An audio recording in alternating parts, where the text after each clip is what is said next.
So 11 is a large percentage of bishops. So with that, I'd like to invite Kenna forward to give us another credentials report before we move on to our memorials.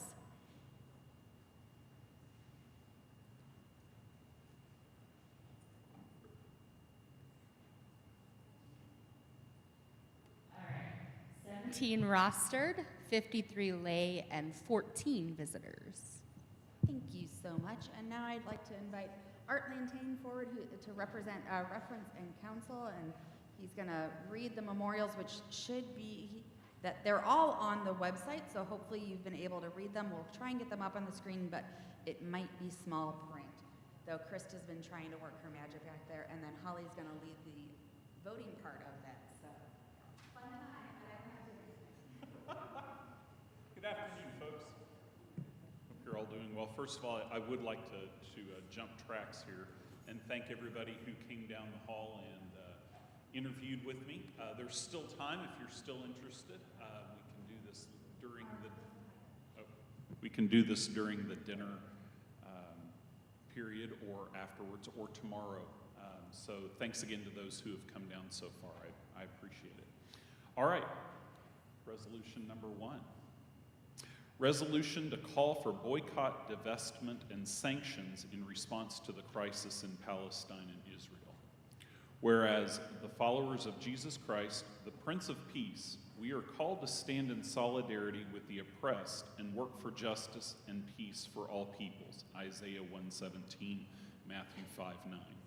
And whereas the Evangelical Lutheran Church in America has long expressed concern for justice and human rights in the Holy Land, including through the 2005 church-wide strategy for engagement in Israel and Palestine, and the 2016 memorials urging investment screens related to human rights violations, and whereas Palestinian Christians, including our siblings in the Evangelical Lutheran Church in Jordan and the Holy Land, have issued urgent appeals to the global church to act in solidarity with those suffering under military occupation and systemic violence. And whereas the state of Israel's ongoing military occupation, illegal settlement expansion, and recent military campaigns in Gaza have resulted in the mass killing of civilians, displacement of communities, and the destruction of hospitals, schools, and sacred places, acts increasingly recognized by international human rights organizations as war crimes and apartheid. And whereas the United States annually provides billions of dollars in military aid to the state of Israel, funds which directly support actions that result in the killing of innocent Palestinians and the continued violation of international law. And whereas boycott, divestment, and sanctions are recognized nonviolent tools historically used by churches and civil society to resist injustice, such as in the South African anti-apartheid movement, and are increasingly called for by Palestinian civil society and global partners as a means to pressure for justice, human rights, and peace. Therefore, let it be resolved that the Arkansas-Oklahoma Synod of the Evangelical Lutheran Church in America call upon the ELCA church-wide organization to publicly support the international BDS movement as a nonviolent tool for justice and human rights in Israel and Palestine, review and divest from corporations, investments, or institutions profiting from or complicit in the occupation, military action, or systemic discrimination against Palestinians. Oppose and call for an end to U.S. military aid to Israel until such time as Israel complies with international law and human rights norms. Advocate with elected officials through ELCA advocacy and partners such as Churches for Middle East Peace for a just and lasting peace, an end to the occupation, and equal rights for all people in the region. And stand in solidarity with the Evangelical Lutheran Church in Jordan and the Holy Land and other ecumenical and interfaith partners who are working nonviolently for justice, reconciliation, and peace. Be it further resolved that the Arkansas-Oklahoma Synod commit to study, prayer, and ongoing engagement with Palestinian voices, including resources such as the Kairos Palestine document, and to create space for education and respectful dialogue on the call to faithful action in the face of injustice. And the Reference and Council Committee recommends passage of this resolution.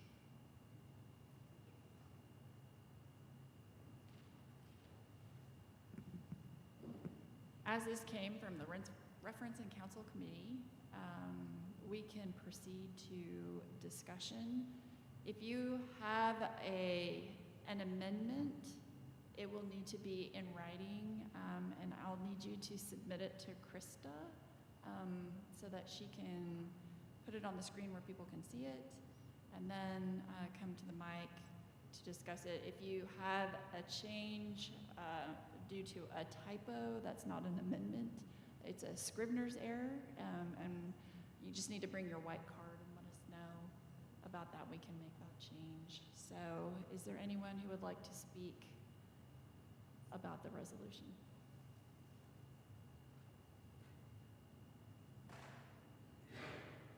Not everybody at once.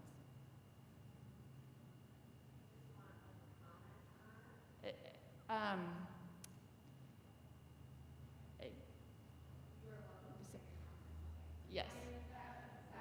So up. Do you,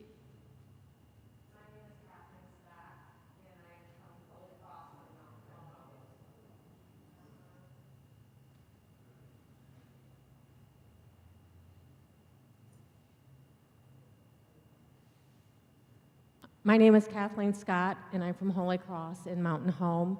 Back in 2019, there was a group of us that were fortunate enough to take a 2-week trip to Israel. And during that time, our guide, who was a Lutheran minister also out of South Carolina, was able to present us with the Israeli side of their expansion, but also we got to see the Palestinian side. And we got to go to the Victoria Hospital, which is the only hospital in Israel that the Palestinian population is allowed to go to. The only one. And that hospital operates mostly on funds, generosity of the ELCA and many of its other partner missions.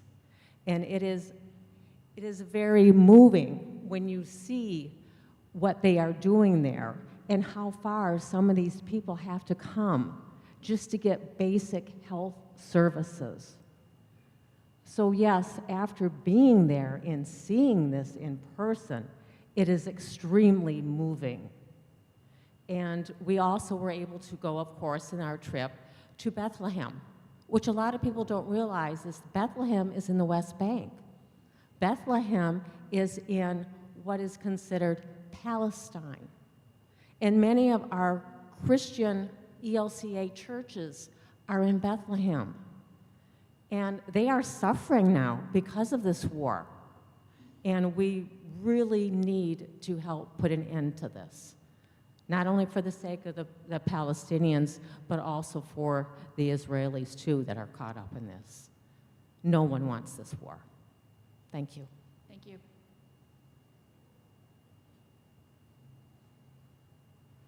Is there any further discussion?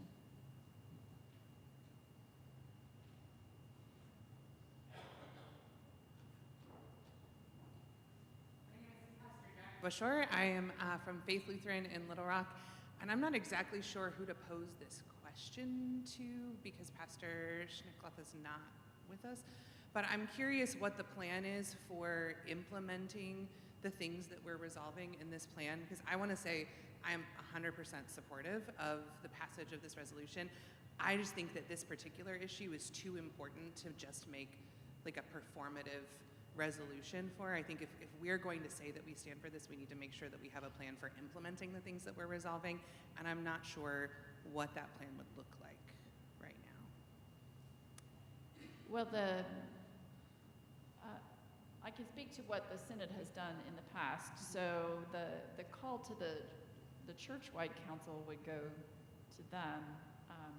But for the things that he is asking the Synod to do, we would create a committee and we would encourage him as author to be a part of that committee to help us work, as well as anyone else who's interested to work to achieving those things. Okay, thank you.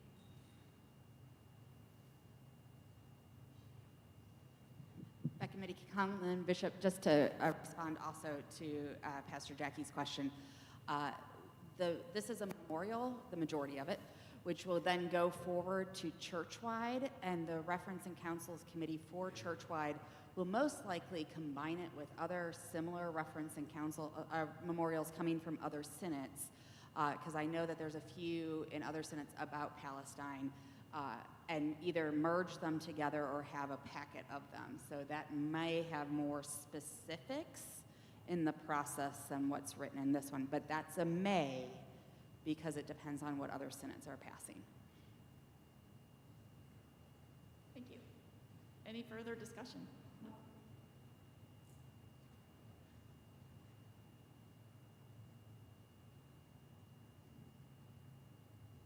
Art, would you check to make sure that's on?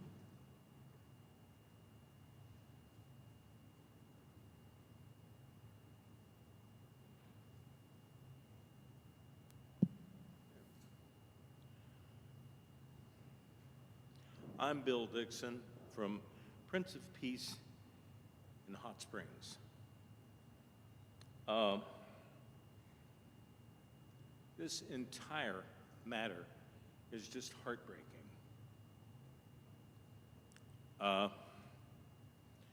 We have been supplying 500-pound bombs to Israel for years. Okay? Benjamin Netanyahu and his cabinet have been playing around with this thing, moving Israelis into the West Bank, and I know that's where the Bible says that the Jews should be. But it just keeps going and going and going, and Hamas is responding. I'm not saying they're right by doing it, but you just keep messing with people and making them mad, and sooner or later they're going to respond. Well, unfortunately, they responded by taking hostages and killing great numbers of Israelis in the process.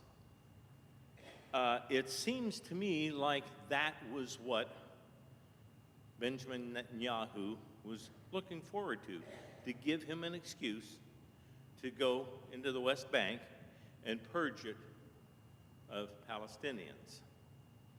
Now, I have to agree, Hamas, they're not a bunch of good guys.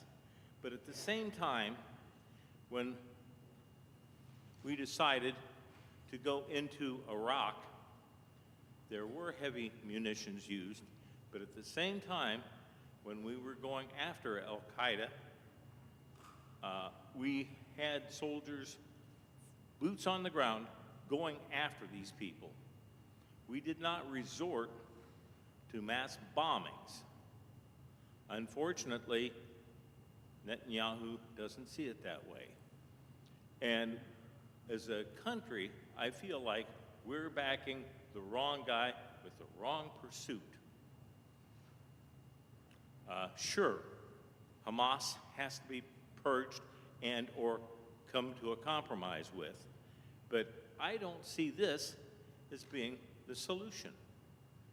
I'm sorry to get up here and ramble like this, but my feelings have just boiled over. I've heard a lot of other people having the same feelings. Yes, we should back the Israeli people, but this genocide that's happening, it's just completely against Christianity in my estimation. Thank you for your patience in listening to me. Thank you.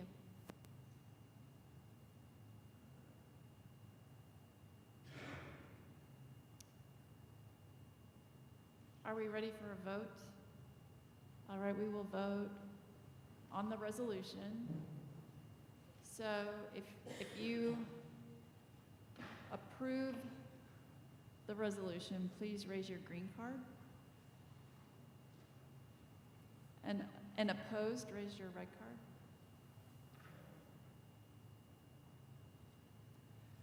The resolution passes. Thank you very much.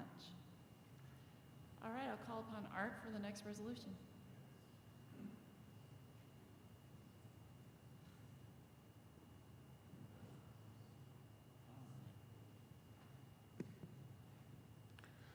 We'll do resolution number 2. This is a resolution in support of rapid, equitable decarbonization of the energy grid.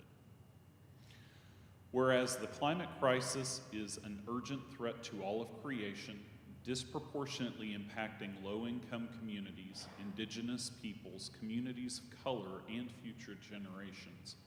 And whereas the ELCA has long affirmed our responsibility to care for creation and has adopted numerous social statements and resolutions calling for faithful stewardship of the earth and action on climate change. And whereas the scientific consensus indicates that decarbonizing the electrical grid is one of the most immediate and impactful ways to mitigate global climate disruption, and whereas our commitment to justice calls us not only to reduce emissions, but to ensure that the transition to clean energy is rapid, equitable, and prioritizes those who have historically been marginalized or harmed by extractive industries. And whereas the ELCA has the moral authority, organizational reach, and theological grounding to act boldly in the face of environmental degradation. Therefore, be it resolved that the Arkansas-Oklahoma Synod memorializes the church-wide assembly of the Evangelical Lutheran Church in America to take direct, practical steps to support and push for the rapid, equitable decarbonization of the energy grid in the United States and globally. And be it further resolved that the ELCA church-wide organization create a plan to assess and publicly report the current carbon footprint of its own operations, including offices, events, and travel, and a goal of transitioning to carbon-free electricity, prioritizing community-based energy sources that do not perpetuate environmental injustice. And be it further resolved that synods and congregations be encouraged and supported in pursuing similar carbon reduction strategies, including but not limited to transitioning to renewable energy sources, engaging in local climate justice initiatives, advocating for public policies that support equitable grid decarbonization, and forming green teams or creation care ministries with measurable goals. And the Reference and Council Committee recommends passage of this resolution.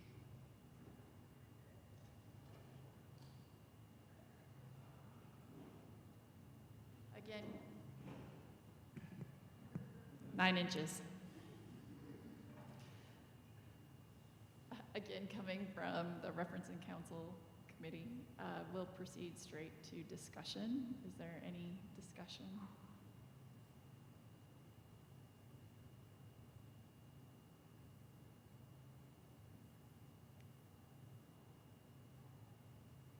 Last chance. Any discussion? Hearing none, we'll proceed to a vote. Please raise your green card if you vote to approve the resolution.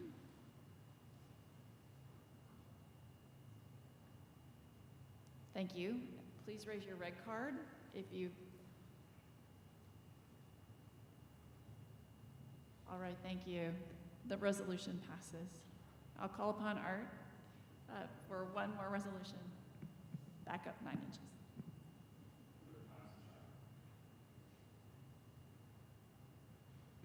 All right, resolution number 3.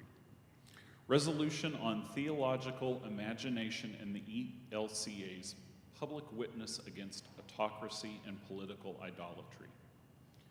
Whereas the Evangelical Lutheran Church in America proclaims that Jesus Christ, not any nation, political party, race, or ruler, is Lord of all, Philippians chapter 2, verses 10 and 11, and confesses the gospel as liberation for the oppressed and justice for the nations, Luke chapter 4, verses 18, 19, Isaiah chapter 1, verse 17. And whereas the global rise of authoritarianism, nationalism, oligarchy, and white Christian supremacy, often wrapped in religious language, threatens both the integrity of the gospel and the dignity of God's beloved across borders. And whereas movements rooted in Christian nationalism and political idolatry actively endanger migrants, LGBTQIA+ people, racial minorities, and democratic institutions, and whereas the ELCA's Confession of Faith affirms the Church's responsibility to speak publicly in society with theological clarity and prophetic courage, especially when religious language is used to bless oppression, whereas the Lutheran legacy includes the Barmen Declaration, which resisted the co-opting of the Church by state ideology, and the courageous witness of Dietrich Bonhoeffer and the Confessing Church, who remind us that silence in the face of tyranny is itself a form of betrayal. Therefore, be it resolved that the Arkansas-Oklahoma Synod memorialize the churchwide assembly to publicly declare that authoritarianism, political idolatry, and Christian nationalism represent grave theological errors and global threats to human dignity and democratic life. Call upon the presiding bishop and synodical bishops to exercise a courageous and unifying public moral voice in defense of the marginalized and in opposition to the misuse of Christian faith for authoritarian ends. Commission the office of the presiding bishop in consultation with Global Lutheran Partners and the Lutheran World Federation to develop a theological and public statement naming the ELCA's opposition to authoritarianism in continuity with the Barmen Declaration and consistent with Lutheran commitments to neighbor love, pluralism, and resistance to unjust power. Encourage ELCA congregations, pastors, and lay leaders to utilize theological tools, preaching resources, and ecumenical partnerships to publicly resist political violence, voter suppression, racial scapegoating, and any use of faith to justify autocracy. Encourage ELCA bishops and synods to create spaces for discernment, lament, and repentance for the Church's own complicity in systems of political idolatry, and to accompany congregations seeking to rediscover their prophetic vocation in this time. This resolution has been recommended for passage by the Reference and Council Committee.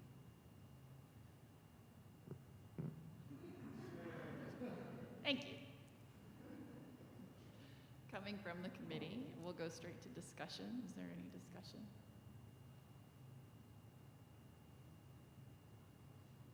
They didn't even find a typo, Art. Good job. Your committee did great.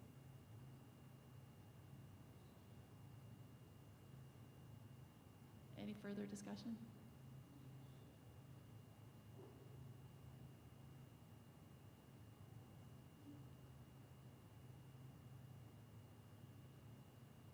Hearing none, we'll move to a vote. Please raise your green card to vote for passage of the resolution.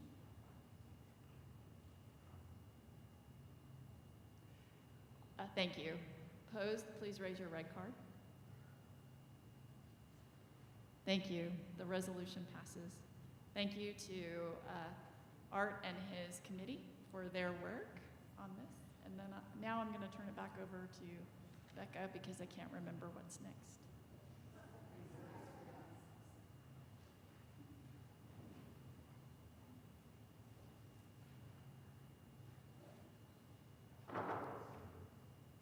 Did you not want to duck down like Doug did yesterday? Oh, you weren't here for that. That was amazing. Yeah, I realized that we went off agenda a little bit because Pastor Peter Olson was supposed to give his report first, but sorry, I wasn't looking at the agenda. So now, Pastor Peter Olson, would you like to come forward and give your DEM Assistant to the Bishop report?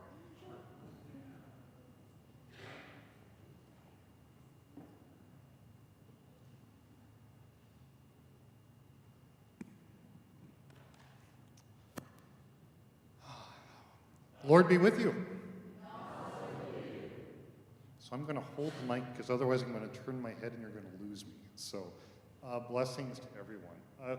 So this is my second report as your DEM assistant to bishop, and I got to tell you, it has been another year of wonderful gathering as I've been able to be with our congregations, be out there through the Synod, to know you a little bit better, for you to get to know me a little better, for better or worse, I don't know, but it has been a joy and a blessing.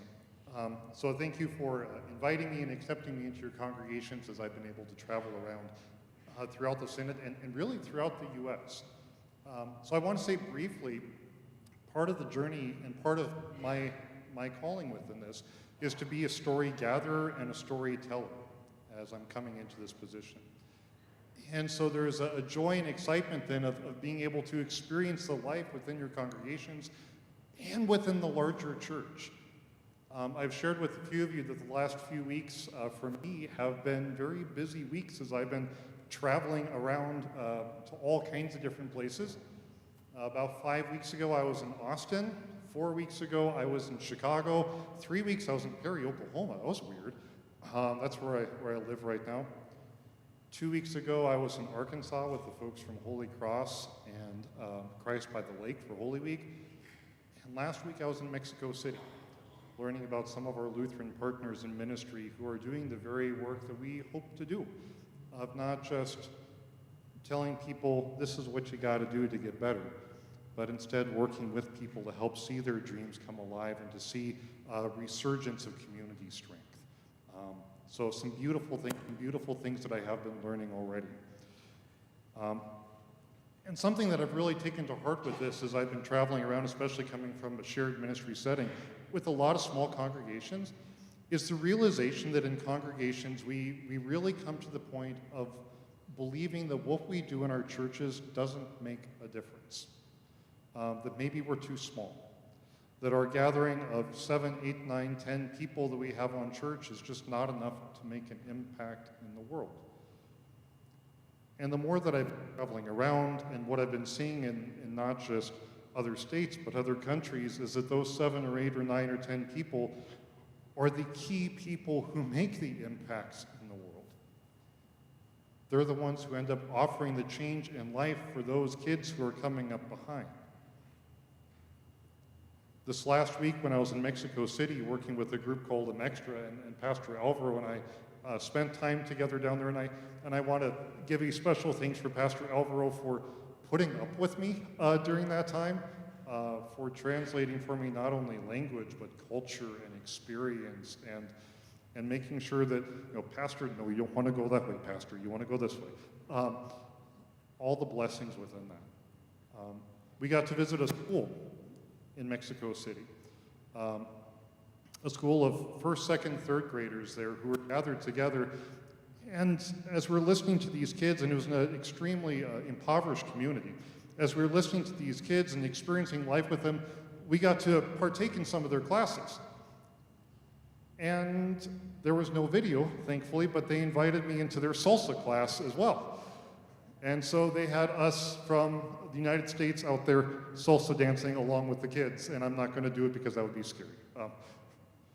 But they're excited to have this Viking Lutheran from Minnesota accent kind of a thing being present with them.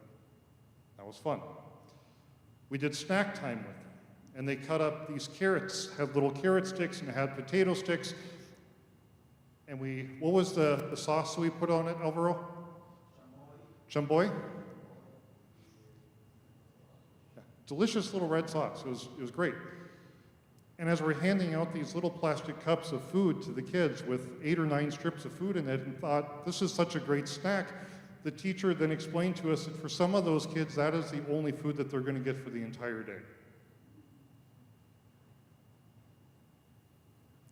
And that for a few of the kids, that they would even ask for maybe 1 extra cup so they could bring it home and share it with their family to make sure that their family would get some food.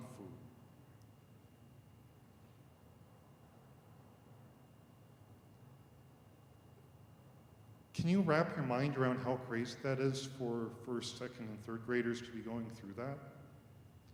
and how important that is to have that intentional assistance for them in these days coming forward, that there are people who are advocating for them, and that they're receiving support, including support from our church here in the United States, to make sure that they're funded, to make sure they even have that cup of food. That's incredibly important. And more than that, to think about how we are able to take some of those tools that they have there and build with them to learn from their communities and to gather together in such a way that we can help enliven the lives of those around us as well. Because again, the work that we do on the local level makes a major difference. The smiles of those kids would not tell you that they were living in the midst of the poverty. The smiles of the kids were that they were excited that someone loved them and that they had life in that moment. As they were doing salsa dancing with us together, as they were being invited into the dance circle, there was a joy and an excitement, and that is not a joy and excitement that is just in another place. We too can enliven that in those around us. It doesn't take that many of us to create a space that is safe and welcoming, where there is music and a snack. We heard a little bit earlier about the survey, God's Love Made Real, and I actually mentioned this last year as well, but I want to mention it again because of how important I think it is. The survey, God's Love Made Real, that the ELCA put together was a survey of 11,000 folks from throughout the ELCA, and another 2,000 folks who are not belonging to any church at all right now. And there were some interesting things that we heard about the initial findings of it as they were looking at these surveys, and particularly what caught my attention were those who are not attending any church, right? And so they asked them, so if you were to come to church, what are the things that would cause you to come? And I want you to hear this, because this is part of the story of others, the story of who we might be in the church as we think of how we speak to those who are beyond the church. The four primary things that were reasons that they may come to church are this: to seek peace in their lives, to find a sense of purpose, to receive help with a hard problem like food insecurity, or dealing with kids, or marital troubles, or finding spiritual practices and grounding. Four pretty powerful things. And then also the question of what would you expect from the church? Like bare basic level, when you come into the church, in order to know it's actually a church, what are the things that you would expect? And the number one thing that they would expect if they walked through the church doors was a warm welcome, which is not a surprise, right? But also, how many times have we walked into a church and people just kind of looked at us, right? I remember going to a friend's church, and the first time that I walked into his church, and I've shared this story with a few of you before, so it's probably a familiar one. But I walked into the friend's church, and as I came in there, people looked at me and then kind of walked away. And after a little while, one of the guys came up to me and he said, so I want you to know, I'm not actually a greeter, but hi? It's not my job, but I'll greet you, I guess, if I have to, because they're not here yet, right? That a warm welcome is important, and that we are all doing that together. That's an intentional work of not just one or two people, but of the church together. And the second thing that they said was the bare minimum requirement to be a church is that a church would be working on justice.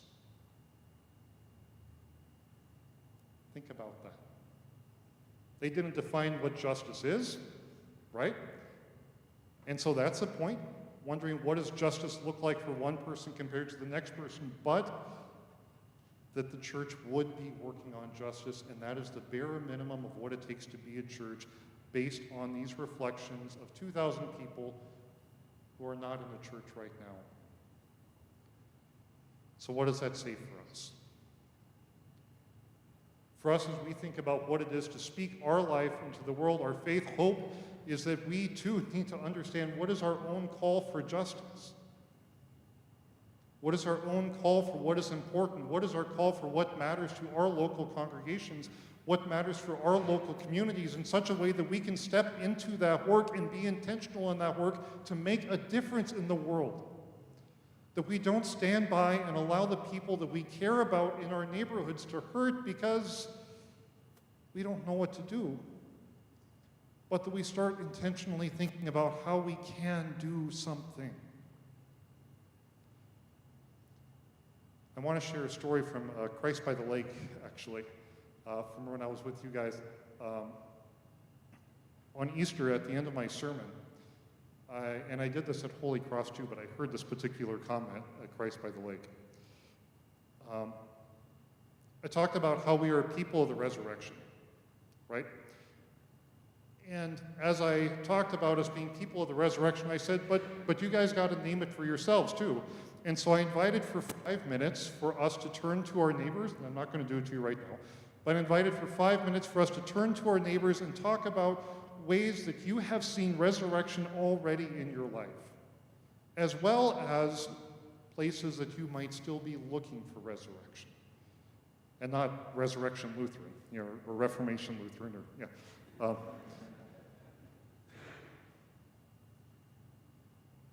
My kids wanted to throw tomatoes at me.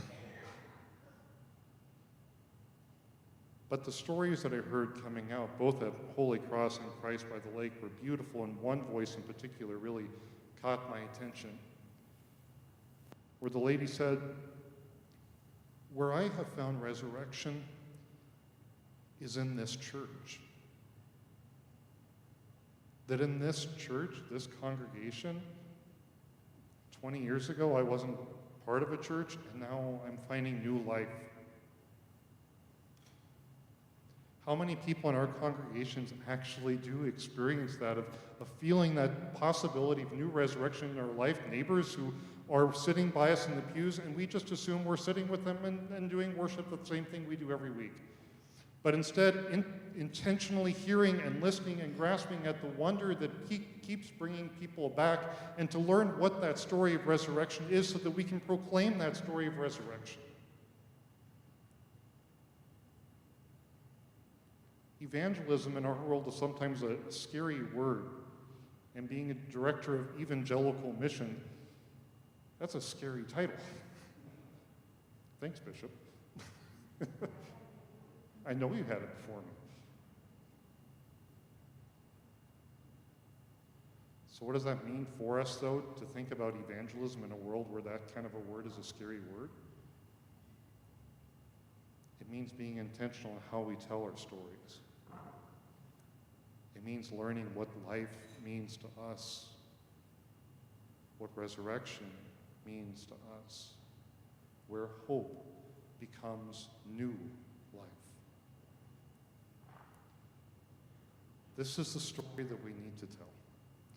We need to tell the story of that resurrection. And so I hope that you give me the opportunity, as we continue to grow as Synod together, to be in your congregations and to lift up that possibility of what resurrection life might be, for us to have time not only during worship but also after worship, to have intentional conversation where we grow and think about what might yet be. One of the initiatives that we're starting throughout Churchwide, and some have experience with already, some good, some bad, but a program called Fresh Expressions, right? Some good, some bad. And with every church program, there's madness to it. I'm going to be talking about it some more tomorrow, but I do want to give you just a little bit of a taste of it, that it's the idea of getting people not inside of a church building, but instead thinking about how we can intentionally get ourselves outside. It is such a maze to try to get into the church to understand all of the traditions, all of the ups, literally, the ups, the downs, and the ups and the downs of church service. But instead, to go out, to be where people are, to meet in taco bars, to be able to meet on the racquetball court, to be able to meet as we do biking, and to think about how we can pray together with our community, how we can live together with our community, how we can do life together, and how we can bring resurrection together. We are the resurrection people. Let's step in. God's peace. Amen.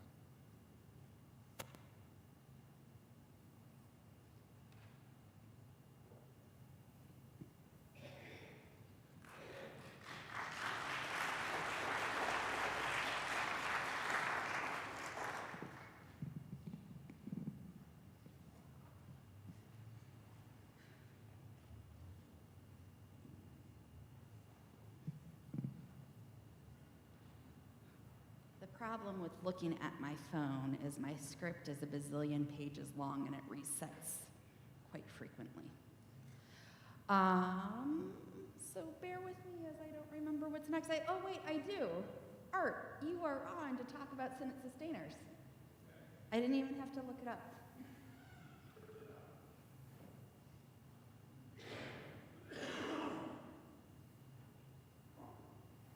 Okay, I'm back. All right, again, my name's Art Lantain. I am part of the mission support team. We've been working for the past several years to do just that, support the mission of the Synod. Our goal and our action is to develop new ways to uplift the ministry of our Synod. And you've seen that in the Synod Sustainers Initiative, the auctions we've done at past Synod assemblies, and then other actions that we're doing kind of in between the cracks to help move us forward together. Next slide, please. So Synod Sustainers is the largest part of what we do or what we've developed. And Synod Sustainers is an organized effort to encourage people to incorporate the Synod into their regular giving. And that is individuals giving to their church, but also giving to the Synod. These funds, they support the ongoing work of the Synod. The Synod's out there doing awesome things, and we want to help them with the resources to do that. Us? Okay. Again, funding the general operating support of the Synod. This just goes into the general fund of the Synod. And the goal in originating Synod Sustainers was to really fill gaps and provide a steady, predictable income through regular giving or monthly, annual giving. You know, we're kind of like a pH buffer where we help smooth out the peaks and valleys of, say, congregational giving. And so what that does is having that steady, predictable baseline is it helps the Synod plan, and it helps us plan ministries and turning the support back around to the congregations and to other ministries within the area. It is not a replacement or a subtraction from congregational giving. And what we hope you take back to your congregations is, hey, if we know you're giving to your congregation, if you have a little extra and you believe in the mission of Synod, that you consider becoming a Synod sustainer. And so it is beyond normal congregational giving to support the Synod and the church larger. So the Synod Sustainers funds that we generate provide grants. Many congregations and many individuals have submitted grants and been awarded grants. Workshops, training sessions, opportunities for congregations to grow and to learn. If you're interested in a grant, or if you know someone in your congregation that's looking to start something or wants to share something, get them in contact with us. And we have people here in the assembly right now that have utilized those grants. So they're there for the asking. We support the next generation of ordained leadership in our synod through using those funds to help them through the discernment process. And then we also fund the Bishop Becca and Peter Roadshow. So they get out and travel, and we support that. We want them out among the congregations. Bishop Becca was with our congregation 2 Thursdays ago to introduce us and to walk us through the very first steps of the call process. And so, well, not Thursday, but Thursday before. I'll call it whatever. She was here recently, or at university recently. We'll just call it that. Anyway, but getting out into, and that could have easily been done with a Zoom call, but to have her in the room talking to our church council, answering questions, there was real engagement there, and the council felt far less isolated and alone in that, okay, here's what's happening. And so thank you for that. But that's just one example of getting out. And so we want that, and we encourage funding that so that they can come see everybody. And then supporting new ministries in the Synod. It is expensive to start a new ministry, very expensive. And so supporting that just gets out the Word of God and the gospel, and so we're there to help with that. So next slide, please. Last year, we were able to raise $24,825, and so thank everybody who's given and encouraged to continue. Next slide. So we started 2 years ago with a goal of 12,000, and we have continually, most years have surpassed our goal. Last year we had a $30,000 goal. We were a little short of that, but we're going to keep trying and push and get the word out a little bit better. So next slide. So if you're interested in becoming a sustainer, please feel free to hit the QR code there. It'll take you to the donation site. You can set up a monthly or annual giving, any amount. Any amount. It all helps. It all adds up. Just a few people make a difference. So we invite you to do that. We invite you to. We're happy to share this in a format that you can take back to your congregations and share the word with them. If you want anyone from the mission support team to come and talk to your congregation or share additional info with your congregation, we're on board. We see the big picture in what the Synod's doing, and we want to continue that. So thank you for your time. We appreciate it.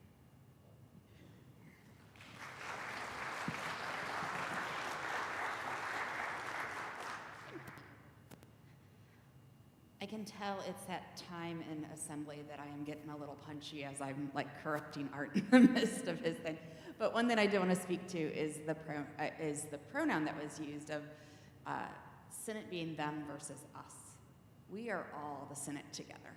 And yes, a lot of people think that the Synod comes when myself as the bishop or Pastor Peter as the DEM, or when they call Krista or email Krista or call Sarah at the office as we are staff, but we are all Synod together, and we all do the work of the Synod together. So thank you for the work that you have done this weekend, and thank you very much for all of those who do the work week in, week out, month in, month out throughout the year. And so we are going to invite one of the people who's been, one of the committees who's been doing some of that work, which is Pastor Melissa Earhart, is to come forward, as she is the chair of the Arkansas-Oklahoma Synod Candidacy Committee. And so she's going to come forward to share a little bit about that committee, and then also to award the first of our Karen Fowler Linda Mulder Memorial Scholarships.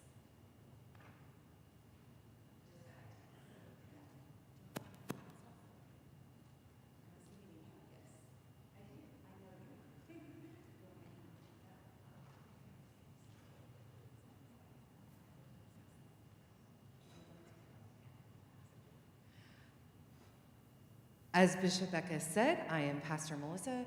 I have been the candidacy chair for a little under a year.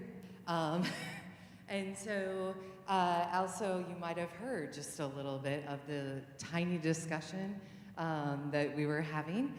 I give gifts.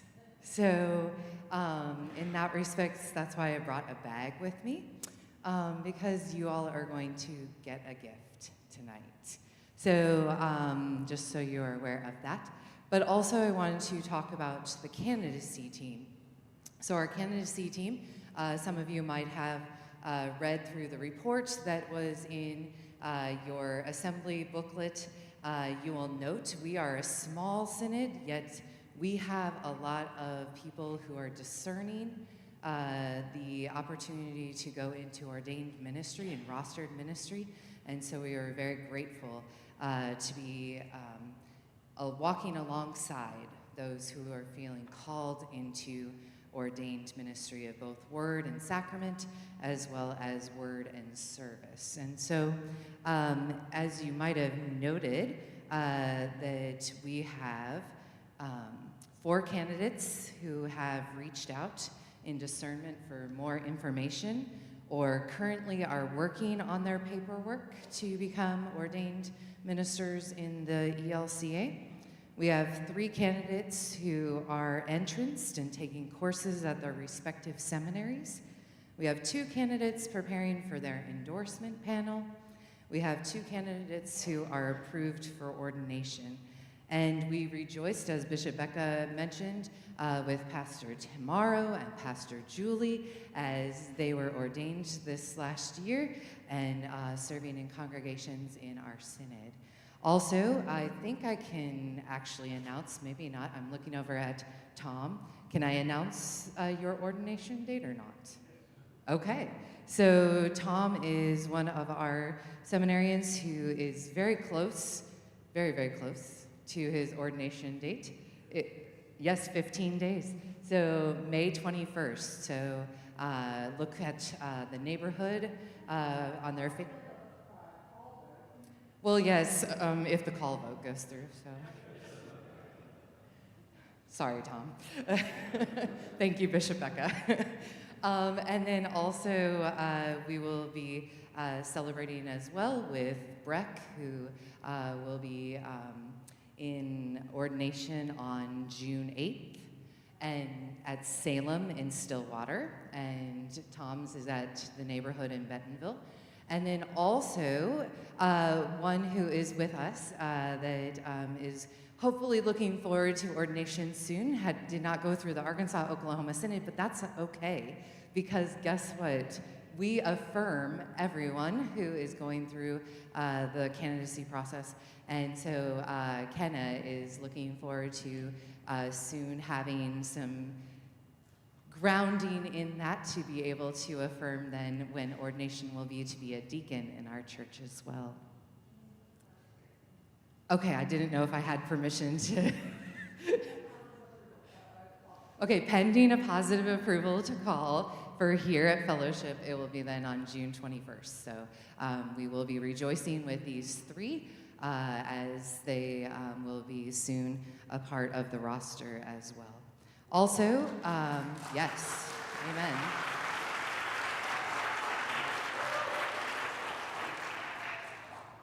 Also, you will note that we had a number of people who were on the candidacy team and due to life circumstances have changed. And so if you go to the next slide, we are wanting you all to pray about serving on the candidacy team. We typically have Zoom meetings and then one in-person retreat. And so if you feel called to help people who are discerning into the ministry and would like to be prayerfully a part of that, and also help to guide people into ordained ministry in the church, I invite you to contact myself. Also, want to make mention, as Bishop Becca stated, that I will be giving out the first of our Pastor Karen Fowler Lindermulder Scholarship. And so the next slide there's Pastor Karen, and I apologize that the cross got in front of Pastor. Oops. But the Reverend Karen Fowler Lindermulder served in the Arkansas-Oklahoma Synod of the ELCA for all of her ordained ministerial life. Pastor Karen was blessed to be asked by the bishop at that time to be the candidacy committee chair for the Arkansas-Oklahoma Synod. Her passion to help shape and direct, as well as walk alongside the spiritual discernment of potential rostered leaders of the church was evident in her ministry. Upon the passing of Pastor Karen on April 6, 2024, her family, as well as her friends, established a scholarship fund for seminarians in her name. This scholarship will provide an avenue for the church's ministries of proclaiming the gospel message of Christ's love for the present as well as for future generations. So the Pastor Karen Fowler Lindermulder Scholarship is awarded annually starting this year at the Arkansas-Oklahoma Synod of the ELCA. So I invite the following recipients of this scholarship forward. I invite Miranda, Christina, Maria, and Brian.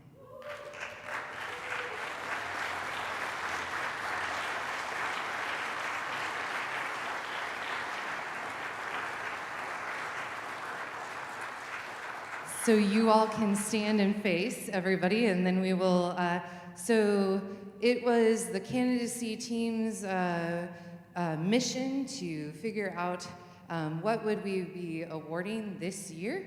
And so as we were doing the work, and if you are a part of the candidacy team, raise your hand. Woohoo! Go candidacy team. Yay! We decided that we would award these seminarians from the Pastor Karen Scholarship $1,500. So as you will receive a little certificate, and then also you will actually receive the check, because guess what? The checks got cut. Amen. I know, it was like, oh, wow. So Miranda, here is that, and Bishop Becca will give you, I know, it's like a graduation ceremony, right? So yes, Christina, Maria, and Brian. Yes, indeed.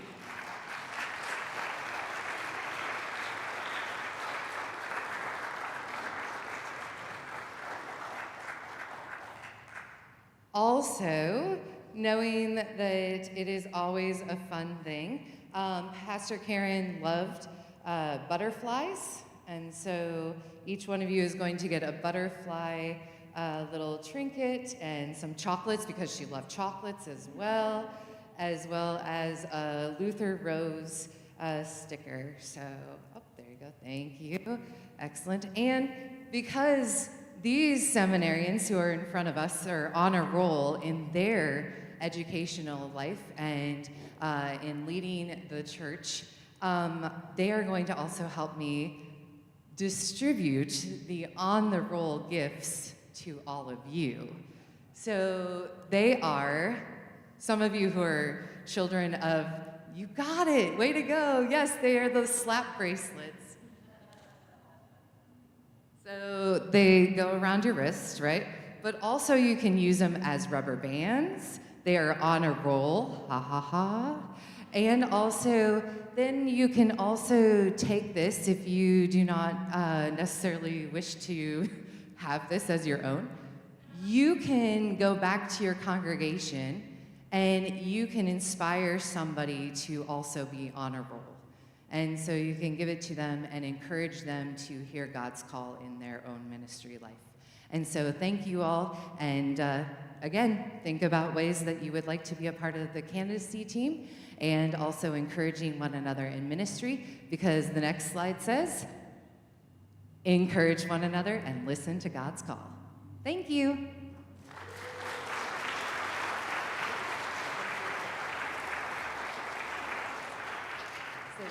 Oh yeah, you can get a picture, definitely. I'm gonna get out. Would you like to help distribute? Oh yes. Go for it. Excellent. Oh, you don't have to do that, but if you'd like. Okay. Thank you.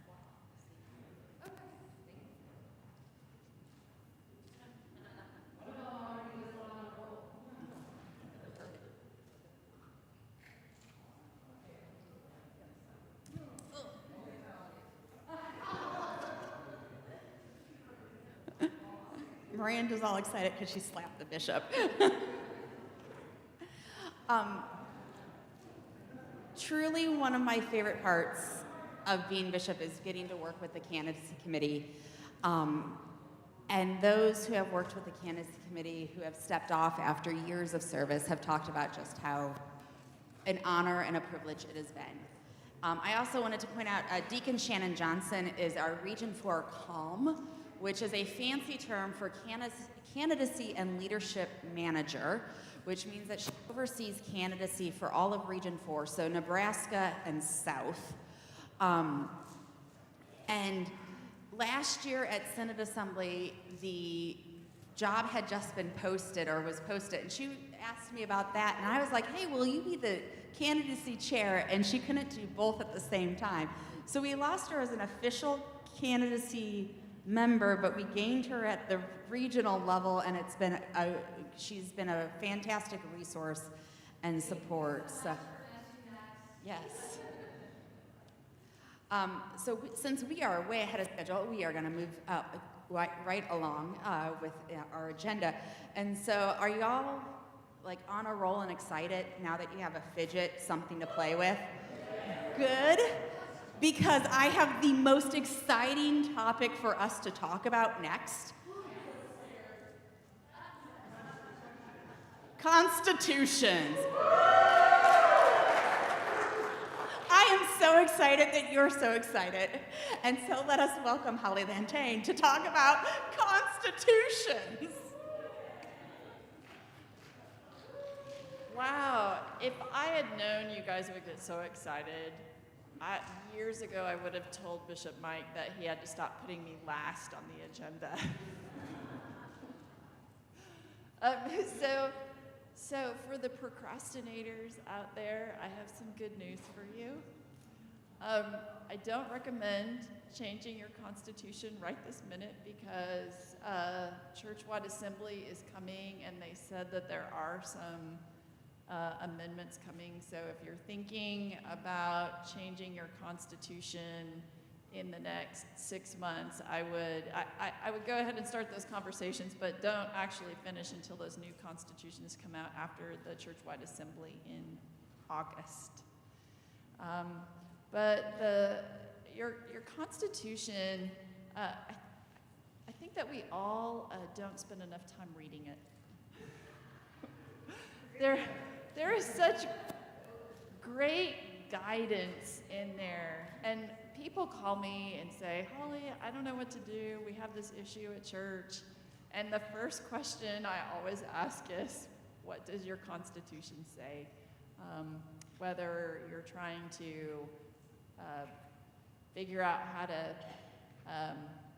pay to replace the carpet or make a change in some way or figure out which committees do what. The constitutions are such a great place to look to get that information. So while you're not updating your constitutions in the next 6 months, I encourage you to spend time getting to know them and read them and see what's in there, because there really is an excellent structure to help guide us as we go through the administrative work of the church. And then in August, when the new constitutions come out, I recommend that you go look, and if your church is just needs to update what was passed at the church-wide assembly, the process is very simple. All you have to do is go and make those updates and then present it at the next church meeting, the congregational meeting, yes. And that's really all you have to do. And if something comes up and you need the Synod's help on something or church-wide's help on something, they're going to expect you to have made the changes to the most recent one. So it's better for everybody and can get you the help a little quicker if the Constitution already says what it needs to. Are there any questions? This is my favorite part. Are there any questions I can answer?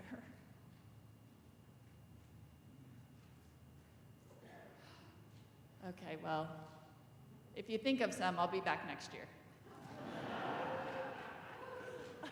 All right, Becca, your turn.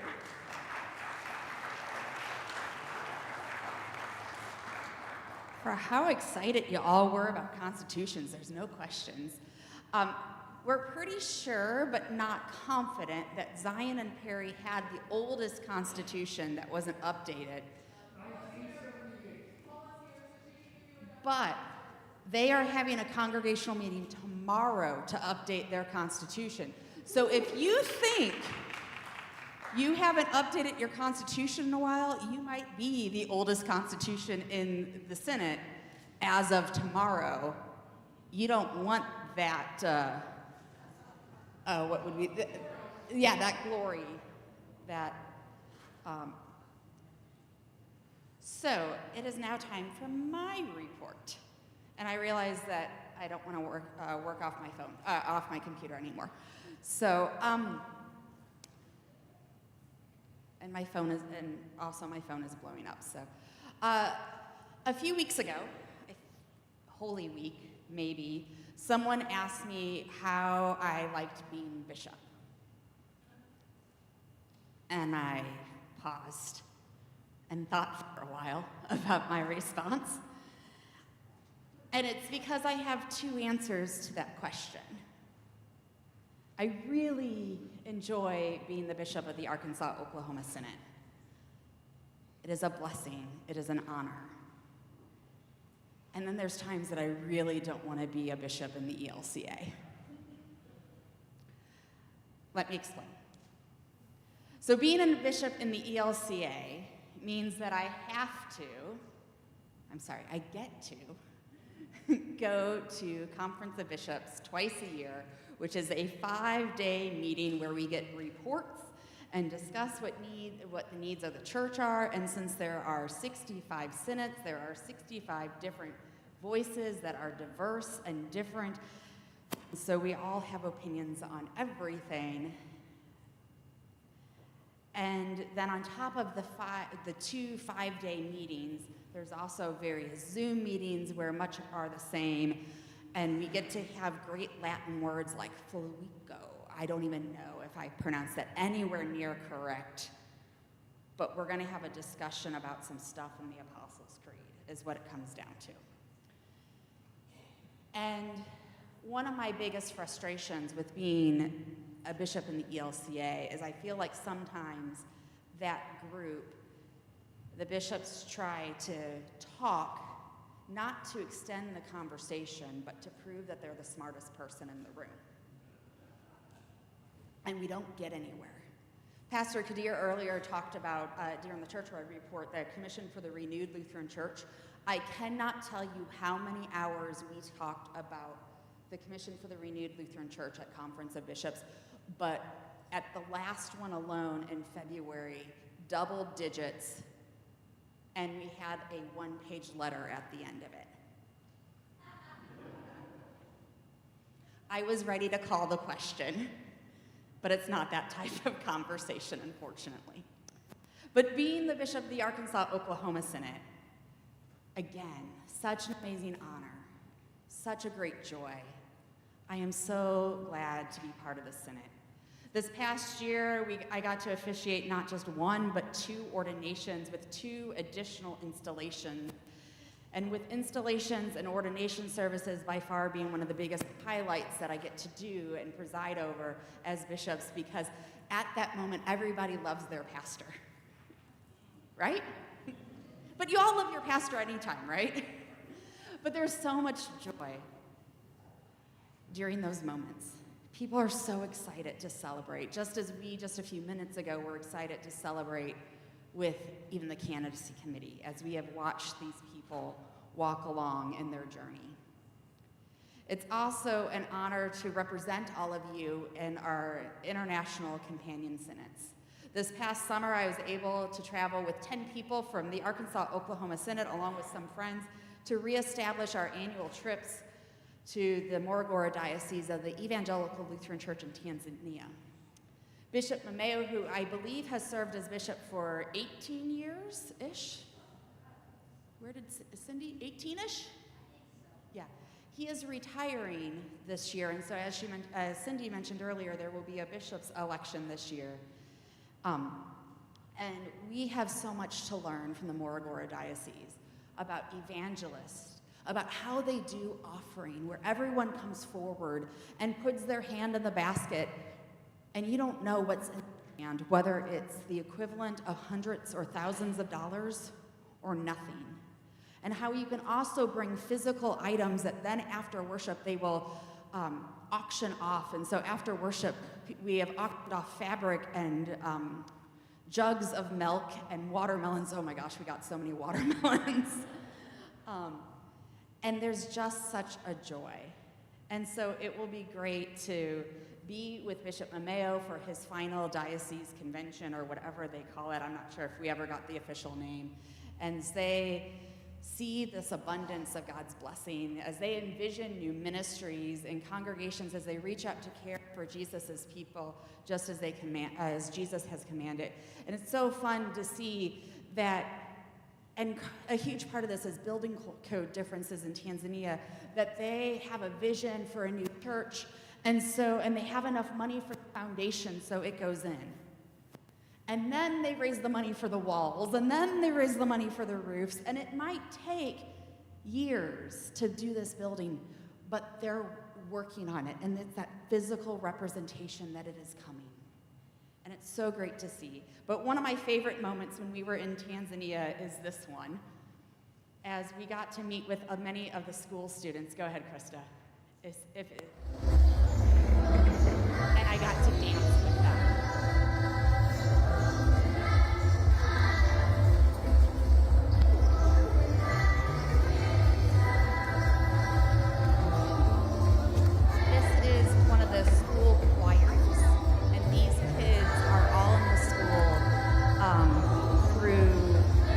International contributions, and they get fed daily at the school, and they have these choirs, which they don't sing, they play music, and they dance along, and they'll teach you the dances, and it's just infectious. You can start with the groups. Also, this last year, as after basically no relationship with the Lutheran Church in Great Britain, I was able to travel there and meet with Bishop Paulina Hozicki. I know I just butchered her last name, Tormen. She is originally from Poland. My hope is that, again, we will have some people that will travel to the Synod in 2026 to both the Lutheran sites and to the Lutheran Church in Great Britain, especially because the AOK Synod has a lot in common with the LCIGB. They are a small and scrappy synod. They have about 19 preaching sites, 19 preaching sites, 11 congregations. They don't have any full-time pastors. All of their pastors are either bivocational, multi-point, partially retired. Bishop Paulina is the first bishop in at least 4 who has lived in England. The rest have all commuted from living in Finland or Poland or Sweden, and come for 1 week a month or so to Great Britain, and then otherwise go back home. And that's one of the reasons why there wasn't much of a relationship prior.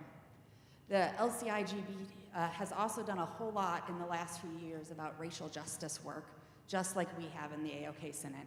They also have done a whole lot in the last few years about LGBTQIA+ inclusion, just like we have in the AOK Synod. So there's a lot of similarities. But I do have to tell the story that the person at the churchwide office in charge of the European desk, matching our companion synods together, making sure things are okay, she was really concerned about Bishop Paulina and I meeting. And when I first heard that Bishop Paulina was installed as bishop, she reached out to me and was like, hey, would you like to meet? And I was like, sure, thinking we'd switch email addresses and then we would arrange a no. No, it was like a big ordeal. Like 2 months out, let's put it on the schedule, Zoom meeting with like 6 people involved, way too important, or, you know. And then Rachel is her name at Churchwide, who did this. She was really concerned, but she also was going on maternity leave. And so she allowed us to meet on Zoom without her.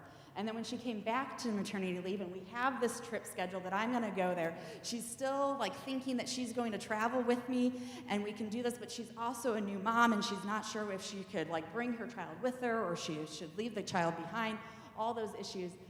And she eventually, when both of us, as not moms, acknowledged the vocation of motherhood and told her to acknowledge that as a true vocation that is just as, or if not more important than her vocation as an ELCA representative.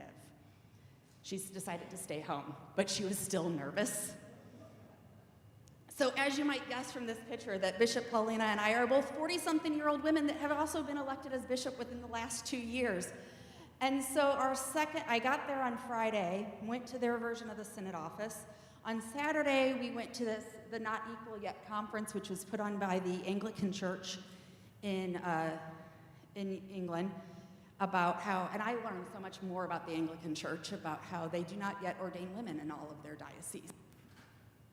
We had female bishops in the ELCA before they had female priests. And so we went to this conference, and then afterwards we went to the National Gallery where the Van Gogh Museum, Sunflowers painting is at. And so afterwards we're walking through the gift shop and we bought matching sunflower earrings. And so I took this picture and I sent it to Rachel and I said, don't worry, there will be no international incidents. I think we're getting along okay. Sometimes we just need to rely on those relationships.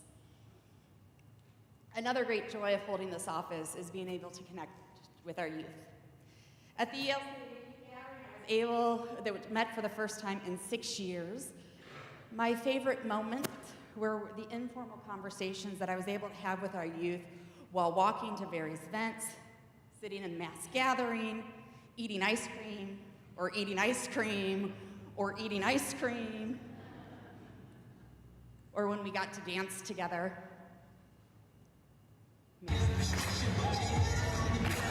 I show video of me dancing here.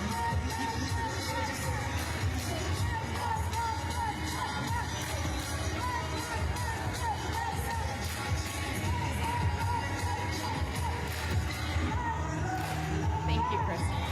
I realized this year that we do not dance enough in the church, at least in the church in the United States, the white mainline church in the United States. I'm also the reigning champion for Acolyte Olympics in the Bishops category, just so you all know.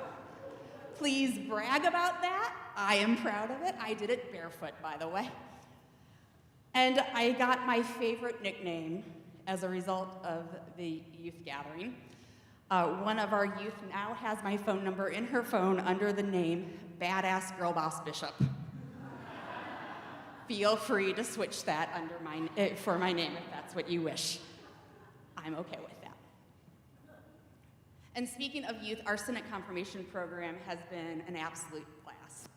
From having water gun fights, which Tom thinks he might not be ordained because he got me with a super soaker, where we were able to remember our baptisms, to our twice-a-month Zoom lessons. And I also have a badge of honor that this is a question that I asked our confirmation kids about Lent. Krista, if you want to switch to the next slide. Which food is not associated with Lent? King cake, pretzels, McDonald's Filet-O-Fish sandwich, hot cross buns. Every one of the youth answered McDonald's Filet-O-Fish sandwich, and every one of them was wrong, and they got mad at me, and I love it. Apparently, they don't realize that it goes on special every spring, so especially on Fridays. Peter's kids in particular were mad. Like, I think if we were in person, things would have been thrown at me. So it was great. I also very much appreciate being with you all every Sunday morning when I get to travel to your congregations. Sometimes it's for celebrations like congregational anniversaries or baptisms, confirmations, installations. I even got to attend a surprise wedding this year as a couple got married without telling anyone but the pastor beforehand during worship.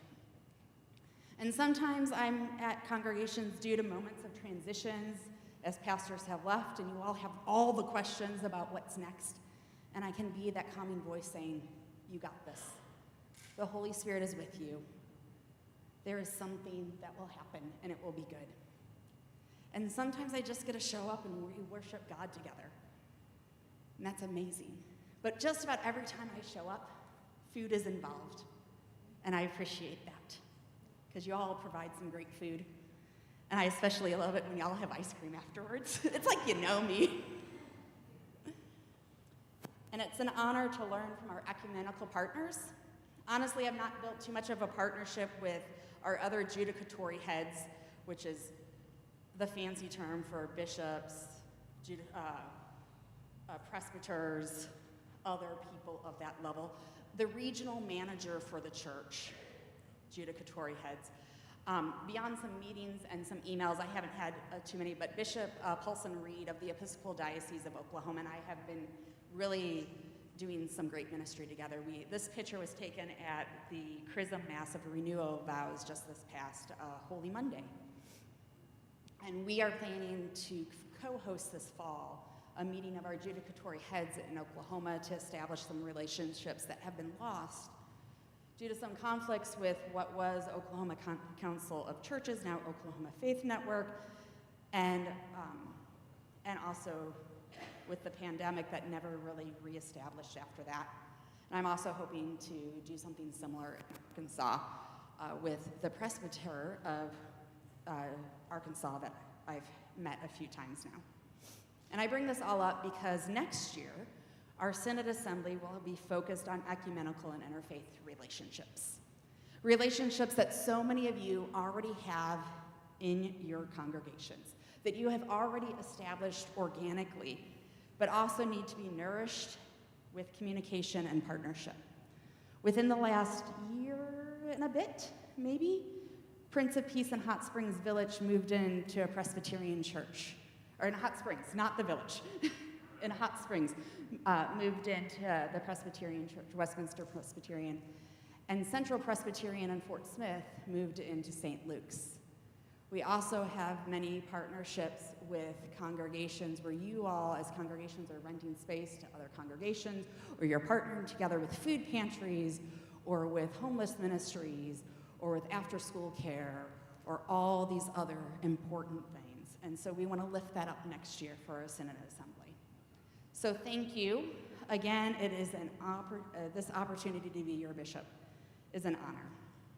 And now I'm going to cry because I want to thank you.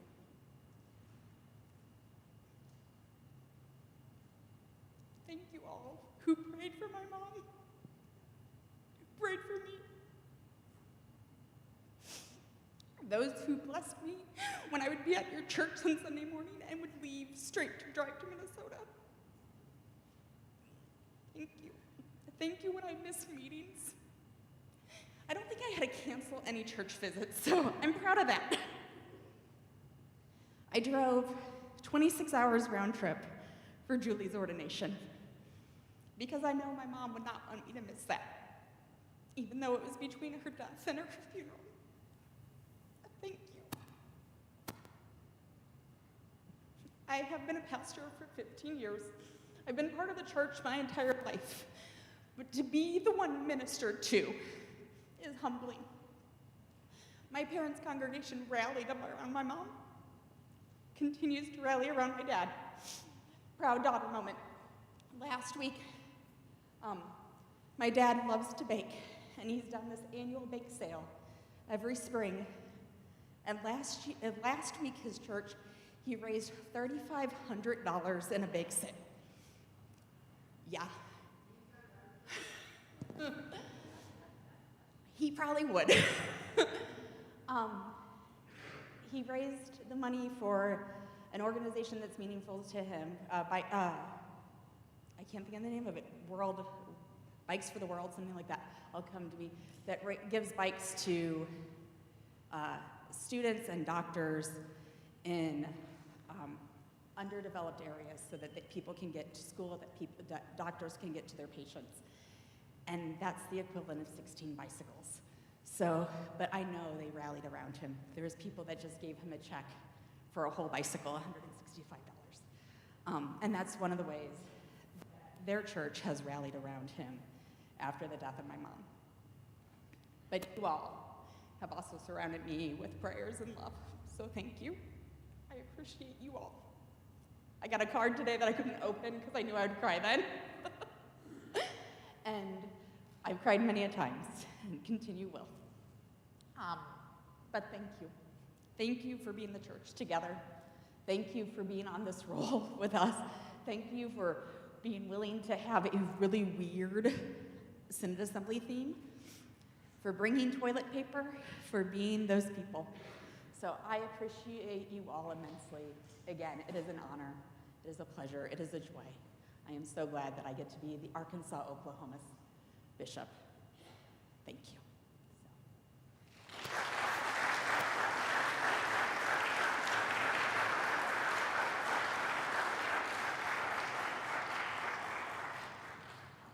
And now I'm going to take a quick break. Pastor Jackie is going to make an announcement as regarding the ecumenical part that our Synod Assembly theme is for next year. Thank you.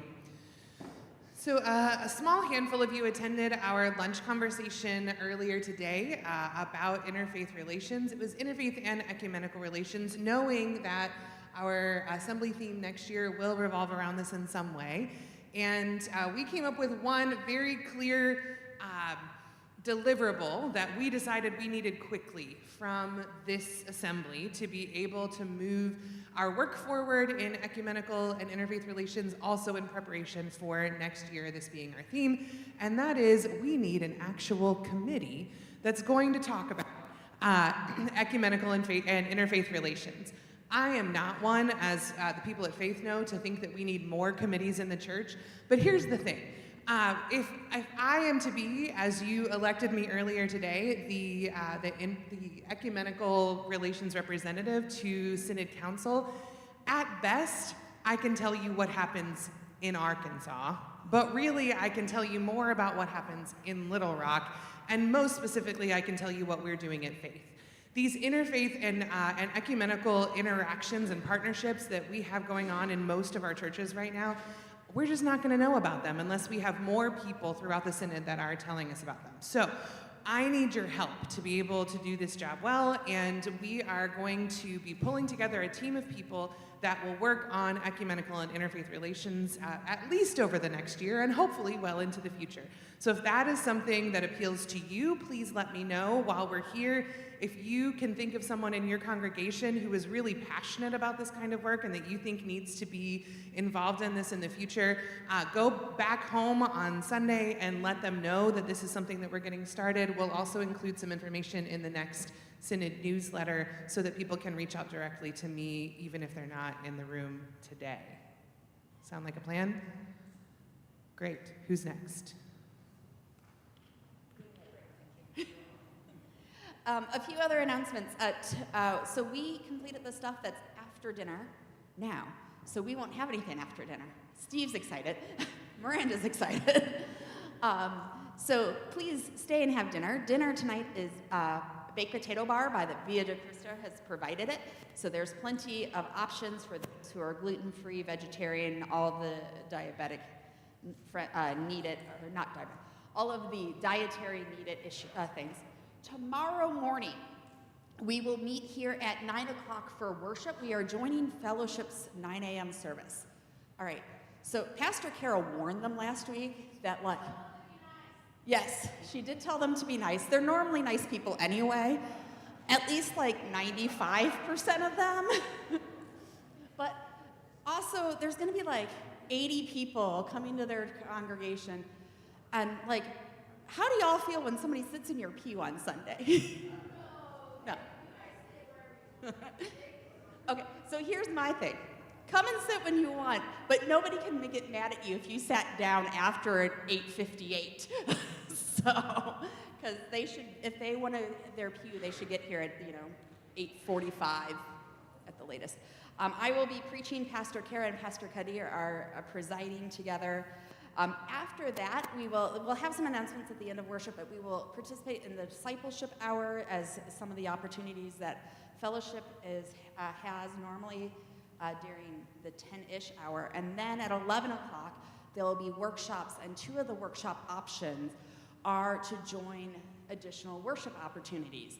As in here, Comunidad normally worships at 11 o'clock, that's in Spanish, and then across the hall and a little bit to the across Commons a little bit to the right is Fellowship's 11 o'clock contemporary service. So you are invited to join any of those or the other 3 workshop opportunities with. So you want to help the poor, building communities, Fresh Expressions intro. That information will be posted where it has been posted over the weekend. So don't worry about needing to remember where you're going to be 14, what are we at? 16 hours from now. That's 15 hours from now. That's difficult. So that, and then we will have lunch after those workshops, and then we'll move along from there. Any other announcements before dinner? Any? All right. Let us pray. The Lord be with you. Good and gracious Lord, we give you thanks so much. We give you thanks that ways that we can hear that your Spirit is moving, that you have compelled us to go and care for one another and care for the strangers. Lord, be with those who have prepared our food this evening, from farms to factories to the table. Be with those who are without food this evening. Be with those who are without companionship this evening. Allow us to remember always how blessed we are and how we can help be a blessing to others. In your holy and gracious name, Lord, we pray. Amen. Food should be ready. I got the text message, so go ahead and eat.